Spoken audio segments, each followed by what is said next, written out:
ಆತ್ಮೀಯ ವಿದ್ಯಾರ್ಥಿಗಳೇ, ನಾವು ಇವತ್ತಿನ ತರಗತಿಯಲ್ಲಿ ಹತ್ತಿ ಚಿತ್ತ ಮತ್ತು ಈ ಪದ್ಯದ ಮೊದಲ ಪದ್ಯ ಭಾಗವನ್ನು ನೋಡೋಣ.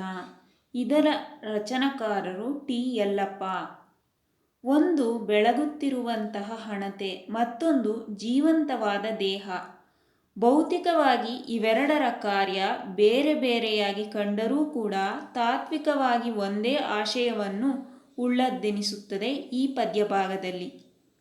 ಆತ್ಮರೂಪಿಯಾದಂತಹ ದೇಹ ಹಾಗೂ ಜ್ಞಾನರೂಪಿಯಾದ ಹಣತೆಗಳು ಒಂದೇ ತಾತ್ವಿಕತೆಯನ್ನು ಸಾದರಪಡಿಸುತ್ತವೆ ಈ ಪದ್ಯಭಾಗದಲ್ಲಿ ಎಂದು ಹೇಳಬಹುದಾಗಿದೆ. ಹಚ್ಚಿಟ್ಟ ಹಣತೆಯಲ್ಲಿ ಹೊಸೆದು ಬತ್ತಿಯಾಗಿರುವ ಹತ್ತಿ ಮಿಂದು ಮಡಿಯುಟ್ಟ ಭಕ್ತನಂತೆ, ತೈಲದಲ್ಲಿ ಮುಳುಗಿ ತಮದ ಕತ್ತಲ ಸುಡುತ್ತ ಬೆಳಕ ಬಟ್ಟೆಯ ತೊಡುವ ಯೋಗಿಯಂತೆ, ತನ್ನೊಡಲ ನೂಲಿನಲೆ ಜೇಡ, ತನ್ನ ಜೀವಜಾಲದ ಕೇಡ, ತಾನೇ ಬಗೆದು ಪ್ರಾಣ ನೀಗುವಂತೆ. ಈ ಪದ್ಯ ಭಾಗವನ್ನು ನಾವು ಹತ್ತಿ ಚಿತ್ತ ಮತ್ತು ಈ ಪದ್ಯದಲ್ಲಿ ಕಾಣಬಹುದಾಗಿದೆ.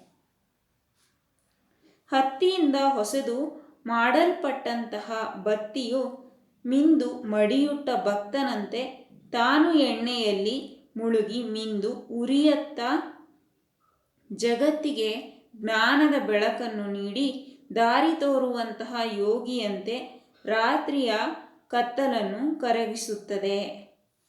ತನ್ನ ಒಡಲಿನ ನೂಲಿನಿಂದ ಜಾಲವನ್ನು ನೇಯುವ ಜೇಡ ಈ ಜಾಲದಲ್ಲಿಯೇ ಸಿಲುಕಿ ತನ್ನ ಜೀವಜಾಲದ ಕೇಡನ್ನು ತಂದುಕೊಳ್ಳುವಂತೆ ಬತ್ತಿಯು ತಾನೇ ಸ್ವತಃ ಉರಿದು ಅಂತ್ಯ ಕಾಣುತ್ತದೆ ಎಂಬ ಮಾತನ್ನು ನಾವು ಈ ಪದ್ಯ ಭಾಗದಲ್ಲಿ ಕಾಣಬಹುದಾಗಿದೆ.